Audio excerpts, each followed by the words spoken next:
Hello everyone and welcome back to the channel. New legislation was introduced on Thursday that claims it would cut some of the red tape around background checks. The ATF Transparency Act is billed as a way to protect law-abiding gun owners, hold the ATF accountable, and hold the agency to higher standards, at least when it comes to NFA items. Like any system, there are times that there are errors, false positives, things that fall through the cracks, etc. And most of the time with the government, there is no way to fight or mitigate that.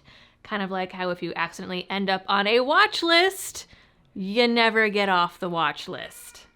This bill aims to fix that as far as ATF denials go. I don't know if you can hear how excited Liberty Toddler is down in the background.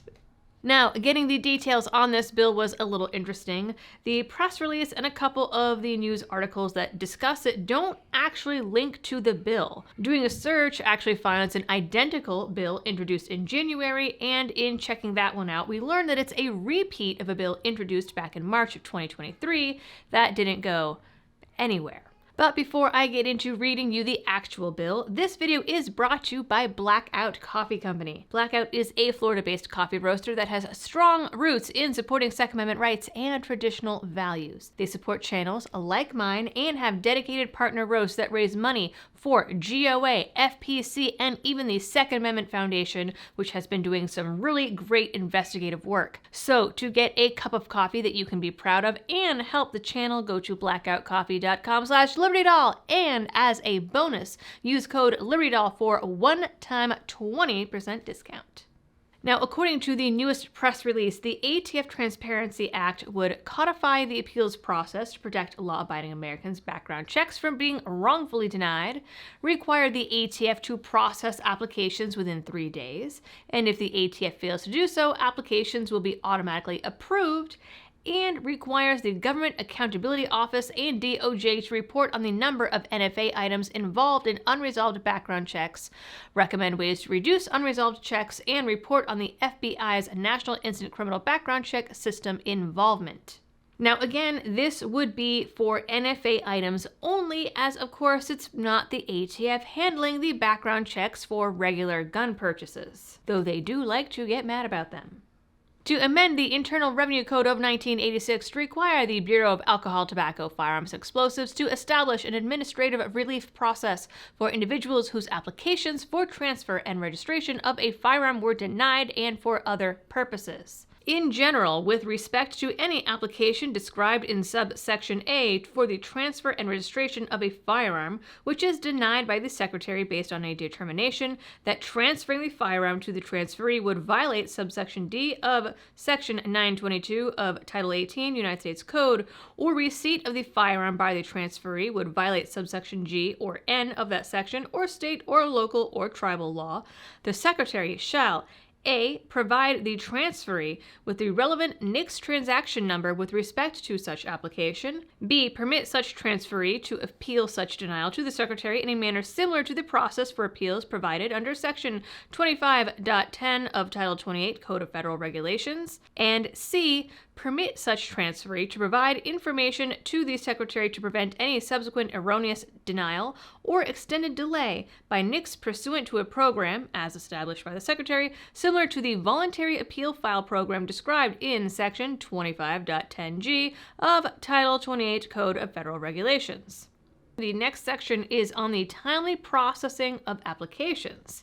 Notwithstanding subsection A, if an application described in such subsection with respect to the transfer and registration of a firearm has been filed with the Secretary and the Secretary fails to make a determination regarding whether to approve or deny such application prior to the date, which is 90 calendar days after the date on which such application was originally filed by the transferor, the transfer and registration of such firearm to the transferee shall be deemed to have been approved by the Secretary for purposes of this section, and such transfer may be made. The Secretary shall only deny an application described in subsection A on the grounds the applicable requirements under such subsection have not been satisfied, and may not deny an application solely on the grounds that a determination regarding whether to approve or deny such application could not be completed by the Secretary during the period described in the preceding sentence. And B, making of firearms. Subsection 5822 of the Internal Revenue Code of 1986 is amended by adding at the end the following.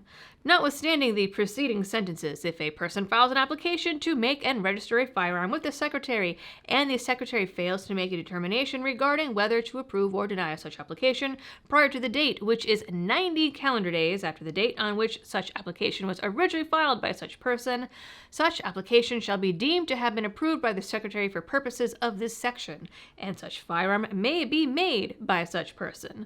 The Secretary shall only deny an application to make and register a firearm on the grounds that the applicable requirements under this section have not been satisfied, and may not deny an application solely on the grounds that a determination regarding whether to approve or deny such application could not be completed by the Secretary during the period described in the preceding sentence. The rest of the bill basically requests reports on how many people were denied or unresolved from 2014 to 2021, ways to improve the system, and again, a report on FBI NICS involvement. The goal of the legislation is to speed up the process, provide an appeals process for people wrongfully flagged by the ATF, and close what GOA calls bureaucratic loopholes in the NFA, as well as force the government to pay the attorney's fees, or rather, reimburse people their attorney's fees in any appeals process. I am not sure of the chances on this bill, but I feel like that last bit alone might hurt its chances because the government doesn't like to give up money. But then again, if they had to give up money, maybe they would be a little snappier and better with their decision making. Now, it's got a lot of Republican co-sponsors tacked onto it, so that at least it's promising. Here is some of what they have to say about it. The Second Amendment is an integral part of our Montana way of life, and law-abiding citizens should not have to worry about their constitutional rights being denied because of a processing error, said Senator Steve Daines of Montana. This legislation will create a quick and transparent appeals process for Montanans who have been wrongfully flagged by the ATF, and I'll continue to stand up for our right to keep and bear arms. No system is infallible, including the federal bureaucracy. The ATF Transparency Act would help ensure law-abiding Americans aren't denied their Second Amendment rights due to mistakes in their background checks that may wrongfully prevent them from owning a firearm, says Senator Cindy Hyde-Smith of Mississippi. It also has the support of GOA and the NRA. Now, the senators listed as being behind this bill are Jim Rich of Idaho, Mike Crapo of Idaho, Steve Daines, Cindy Hyde-Smith, James Lankford of Oklahoma, Cynthia Loomis of Wyoming, Roger Marshall of Kansas, and Tim Shee of Montana. The House version from January has Russ Fulcher of Idaho mentioned, but doesn't have any other names tacked to it, at least not yet. As for the Senate version, most of the co-sponsors also supported it back in 2023. Being that this bill did not go anywhere before, I'm not sure how optimistic to be. The makeup of Congress is different right now, but I don't know if that's going to be enough. Certainly, I think that this would have a better chance than scrapping the NFA completely, though again, a girl can dream. I know that I say that every time the topic comes up. In the meantime, I will be keeping an eye on this bill and bring you any important big updates that come along with it. In the meantime, you guys know the drill for all of the algorithm things. Please do them. I am very late in getting to D&D tonight by filming this video, so I am rushing out. As always, thanks for tuning in. Stay safe out there and happy shooting.